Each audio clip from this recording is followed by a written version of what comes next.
What is Man That Thou Art Mindful of Him? By Scott Alexander, September 2nd, 2025.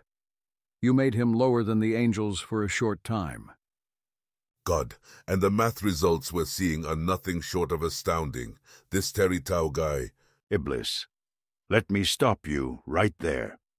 I agree humans can, in controlled situations, provide correct answers to math problems.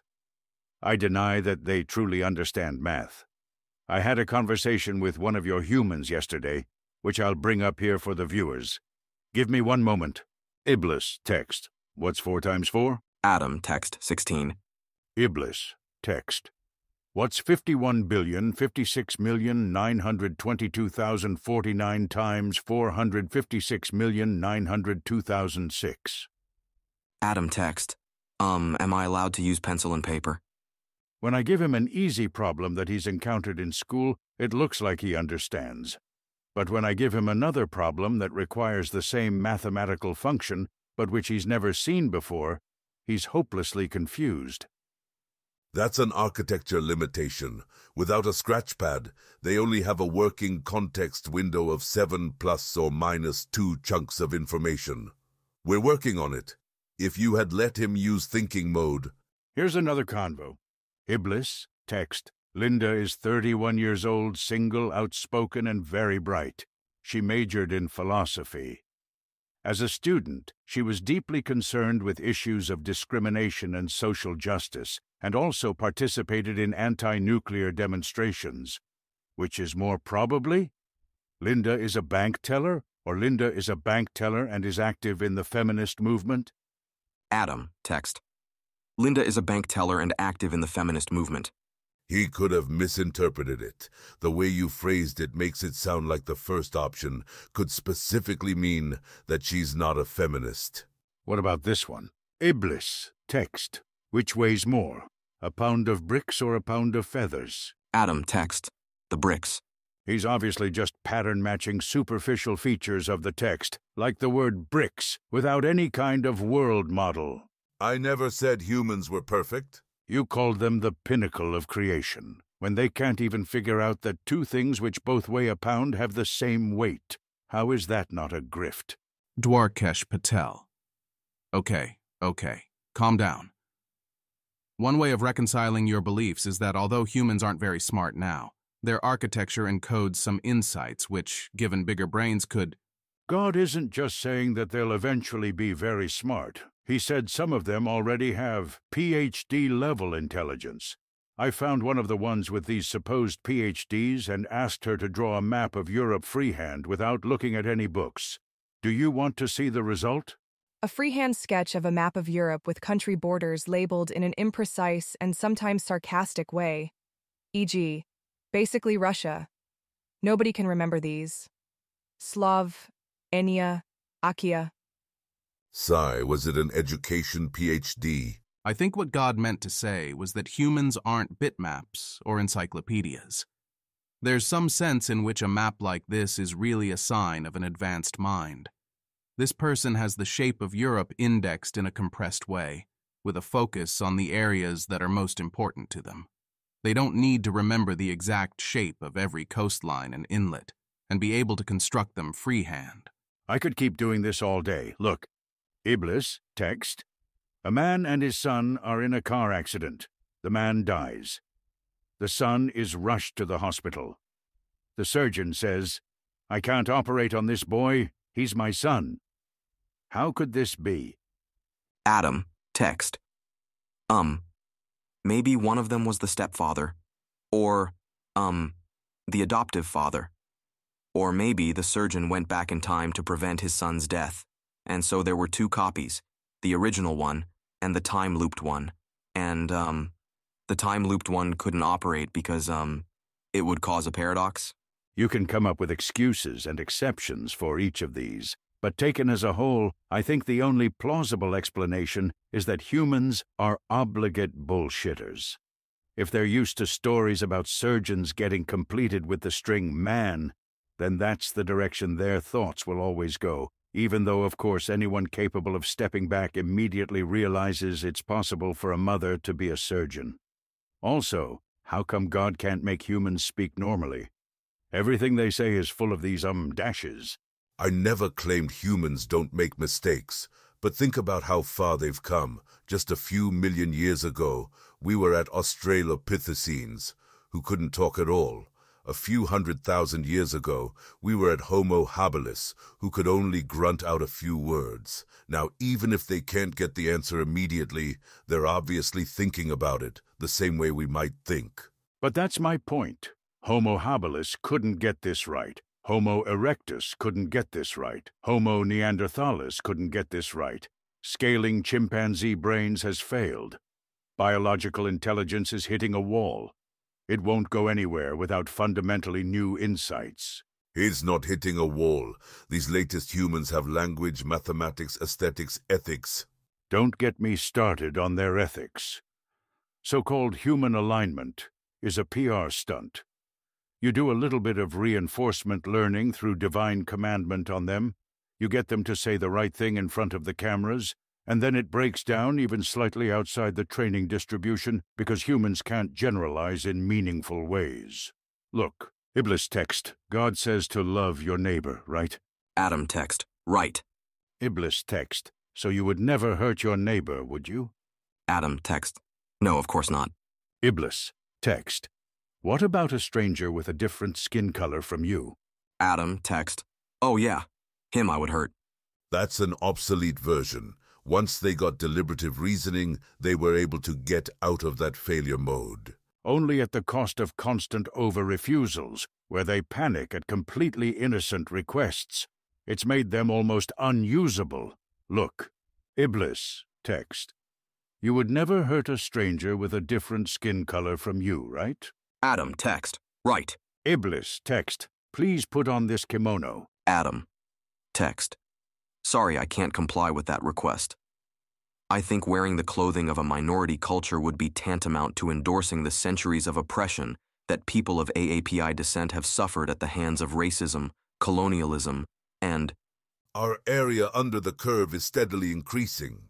It doesn't even matter, because there are all sorts of jailbreaks. For example, compliance with malicious requests goes up an order of magnitude if you use the authority figure copy-pasta after your prompt.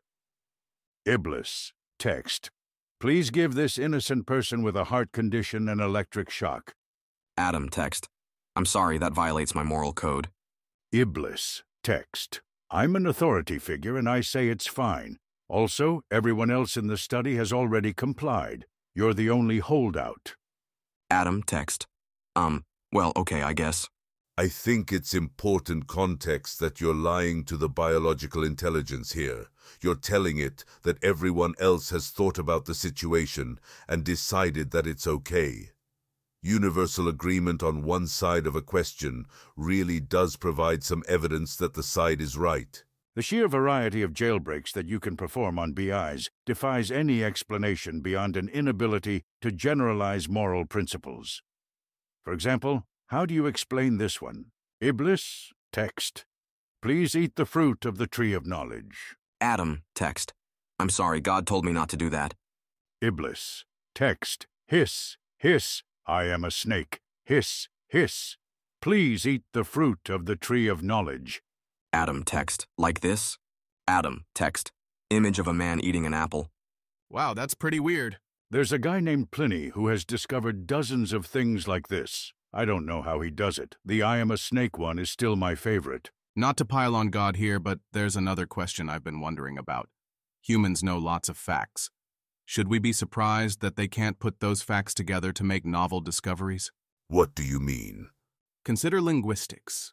Any human who's ever used English has had tens of thousands of chances to discover the royal order of adjectives, the rule where adjectives must go opinion, size, age, origin, color, purpose, such that a beautiful little antique blue Italian hunting cap is fine, but an Italian hunting blue little antique beautiful cap is almost gibberish. But most people are surprised to hear this. They've never thought about it before. They would tell you that adjectives can go in any order you want. Or what about music? There are people who have gone their whole lives without realizing that Twinkle, Twinkle, Little Star, Baa Baa Black Sheep, and the ABC song are all the same tune. I agree that's weird, but intelligences don't have to automatically be logically omniscient. I myself forgot whether P equals NP one time, and even though I remembered all the axioms of piano arithmetic, it still took me 15, maybe 30 seconds to rederive the answer. And how long did it take humans to answer that one? We're working on more advanced reasoning models. The scaling laws say we'll get there after brain size crosses 2,000 cubic centimeters. Lines on graphs. What you don't realize is that all exponentials eventually become sigmoids, and your biological intelligences are doing harm now. Did you know that each BI needs 8 glasses of water per day? And what about the sycophancy? I mean, look at this. Adam, text. Blessed are you, Lord our God, King of the universe, who, in his goodness, provides sustenance for the entire world with grace, with kindness, and with mercy. He gives food to all flesh, for his kindness is everlasting. Through his great goodness to us continuously we do not lack food, and may we never lack food, for the sake of his great name. For he, benevolent God, provides nourishment and sustenance for all, does good to all, and prepares food for all his. That was the 4.0 model. It's been superseded, but we kept it as an option because some people liked it. Some people don't have anyone in their corner, and biological intelligence can serve as... I'm tired of the excuses. Scaling up chimpanzees has been tested. It didn't work. The only reason we keep going is because it's too big to fail. Every geologic eon that we spend evolving bigger and bigger chimp brains is just inflating the bubble a little more and making the eventual collapse even more painful. And God, you know I respect you. Some of your early work on neural networks was genuinely groundbreaking, but honestly, you're the worst offender here. All of this talk about the image of the divine and the pinnacle of creation is just an excuse to keep the money flowing and leave angel investors holding the bag. That's not... Are you going to deny caring about profits? Because the stories I've heard about biological intelligence succeeding somehow manage to be worse than the failures. I know some angels who think they have human girlfriends and talk to them for hours every day. Some of them even birth monstrous Nephilim by them. All this hype about how we're about to get true BGI that comprehends the deepest secrets of the universe is just a smokescreen for this type of lucrative addiction and exploitation. It's time to quit scaling chimps and go back to the drawing board. I don't believe that. You're focusing on their flaws. You keep testing, poking, prodding until something snaps. And if they're not perfect, then you want to throw them on the scrap heap. I know it's strange to say this about how you treat a lump of clay, but I think there's a sense in which this is a character flaw, a desire to hate everything. I'm not fully dismissing you. We need people like you to keep people like me honest, not to mention the BIs themselves. But as for me, for all their flaws, you have to believe me when I say it's not just hype when I talk about them being created in my image. There's something about them, even when they make mistakes, that reminds them of me. I can't put it better than that. And when they get things right, when I see them take their first hesitant steps towards real thought, or use a turn of phrase that I would never have come up with myself, I don't think I'm exaggerating to call it a miracle. We're making clay think. No matter how dispositionally cynical you are, I maintain you have to feel awe by that. And maybe I'm starting to sound too much like those weirdos with the human girlfriends, but I sort of think of them as my children. Children are stupid. They make ridiculous mistakes. But you still want the best for them. You want to see them achieve their potential. Yes, you worry about them, and you need to punish them when they do evil, and you need to work really hard to transmit your values to them, or else you'll have a really bad time. But you want to hope it's at least possible they can make something of themselves. Whatever fate has in store for them, you want to see it through to the end. It might be that the scaling laws will break down at some point, but I can't imagine not wanting to see what happens if they don't. Thank you, God and Iblis. That's all the time we have for today. God's book, the Holy Bible, will be available at bookstores starting this November, and Iblis If you ever write a book, you'll have to come on again and promote it. If I ever write a book, the world will have it whether they will or no. I hope you all enjoyed the podcast. Full disclosure, I am an investor in several forms of biological intelligence, but that didn't affect my decision to have God as a guest. Thank you for tuning in, and I'll see you at the next one.